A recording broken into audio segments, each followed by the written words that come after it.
말이죠. 좀 점잖아져야 되는 거 아닙니까? 의젓해져야 되죠. 그런데 하는 꼴은 아니 평생 무슨 고기밥도 못 먹어본 사람처럼 행동을 하고 있습니다. 왜 그러느냐?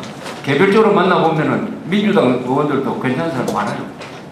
그러나 그게 이념적 좌경 이념의 포로가 되어버리니까 좌경 이념의 포로가 되고 뒤에서 김대중 씨가 군수를 하고 그 영향을 받고 하다가 보니까 도저히 인간이 해서는 안 될 일을 한다. 이런 말이 있어요. 보통 사람은 뭐냐? 사람이 할 수 있는 일을 하는 사람이다. 기업인은 뭐냐? 사람이 할 수 없는 일을 하는 사람이다. 정치인은 뭐냐? 사람이 해서는 안 될 일을 하는 사람이다. 이것처럼 딱 들어맞는 말이 없다고 생각합니다. 아까 말씀드렸죠. 이 어려운데 지금 현대자동차와 삼성전자가 버티고 있는 걸 보십시오. 이거 한국인의 저력입니다. 위대한 저력 아닙니까?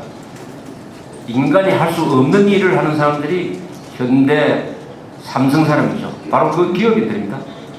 그런데 그와 똑같은 순간에 인간이 해서는 안 되는 일을 하는 사람들이 좌경 정치인이죠. 좌경 정치인. 그래서 이런 일류 기업인, 이류 관료, 삼류 정치인, 사류 언론인 이렇게 등급을 딱 매겨놓는 사람이 있었어요. 난 그 등급 매기는 게 아주 정확하다고 생각합니다. 기업인이 1류고 그래도 관료는 2류인데요.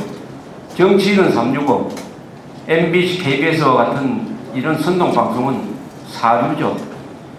이 4류가 제일 큰 힘을 쓰니까 1류가 기업인들이 제대로 일을 못합니다.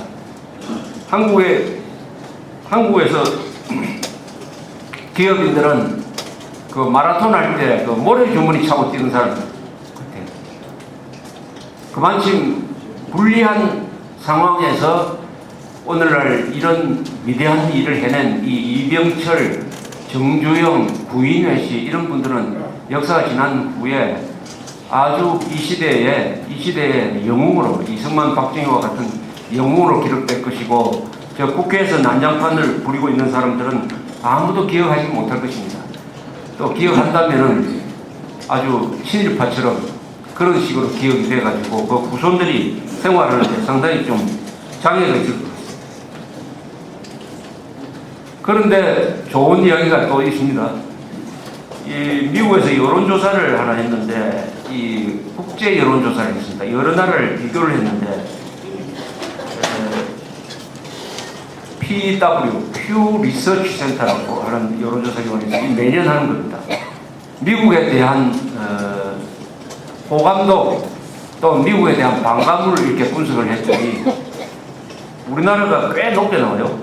어느 정도 나오냐 하면 78%가 나왔습니다. 78%가 미국에 대해서 호감을 가지고 있는 걸로 나왔어요. 그런데 이게 한때는 어떻게 됐느냐 하면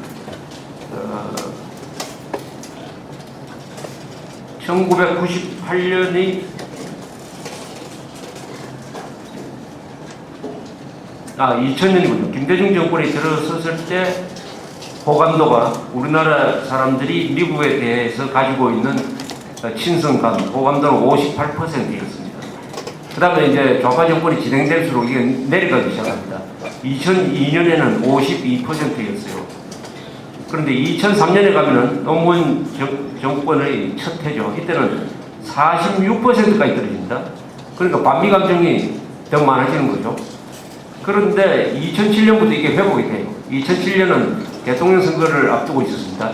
그래서 한국에서 좌파 세력들이 퇴조하고 있었어요. 이때는 이게 좀 올라갔습니다. 58%로 회복이 됐어요.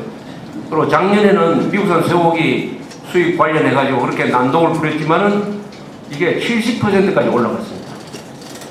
그런데 올해는 오바마 정부가 흑인 오바마 민주당 정부가 등장하니까 이게 한국인의 미국에 대한 호감도가 78%로 급증을 했는데 이게 세계에서 가장 높은 호감도입니다. 지금.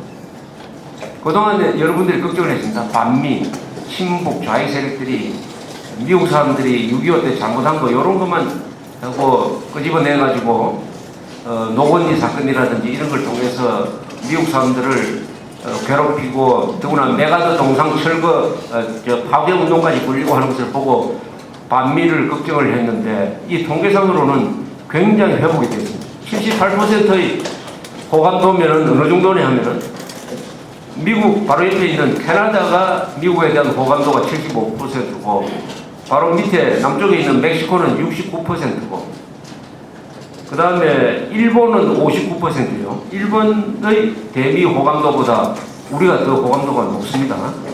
그 다음에 프랑스가 한때 반미적으로 가다가 이 사르코지 대통령 저 사람이 등장한 후에 친미 노선을 펴니까 여기도 한때 반미국가로 꼽히던 나라가 75%까지 올라갔습니다. 이것은 뭐냐 하면은 정치인들의 선동에 의해서 친미 반미가 상당 부분 결정이 된다 하는 이런 이야기죠. 이스라엘이 71%고 중국은 47%. 그리고 오바마 대통령 출신인 케냐, 아프리카 케냐는 90%. 미국 사람이 미국에 대해서 호감을 가지고 있는 것은 88%. 그러니까 이렇게 치면 한국의 미국에 대한 호감도가 세계에서 가장 높다. 이것은 굉장히 이게 중요한 의미를 가진 것입니다. 즉, 우리 기성세대 또 애국 운동하시던 분들, 조선일보, 중앙일보, 동아일보 이런 보수 언론 그리고 한나라당, 이명박 대통령 이런 사람들의 노력에 의해서 이 친북 반미 풍조를 걱정하던 이 사람들의 노력에 의해서 또 미국 사람들의 노력에 의해서 이렇게 한미 친선 관계가 정상적으로 갈 수 있는 이 여론적 토대가 구성이 됐다 이런 이야기죠. 78%의 친미적인 생각을 가진 사람들이 있는 나라면은 앞으로 이 한미 동맹은 상당히 오래 갈 수가 있습니다. 오래 갈 수가 있습니다.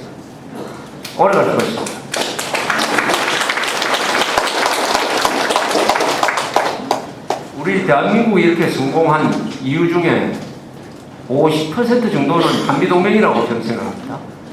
이렇게 성공한 이유 중에서 몇 가지 되지만 제일 먼저 나와야 될 것이 역시 한미동맹입니다.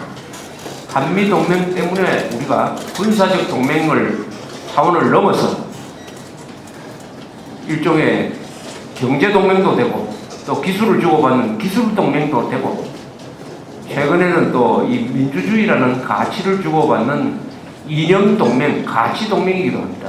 그래서 군사동맹으로 출발을 했지만은 이게 완전히 한미 양쪽이 이 복합적인 일종의 공동체가 되고 FTA까지 만들어지면은 그야말로 태평양을 사이에 두고 두 나라가 유럽에서 이야기를 한다면은 영국과 프랑스처럼 이렇게 아주 친한 나라가 되어갈 수 있는 기초를 지금 만들었다. 문제는 이걸 잘 관리를 해야 돼요.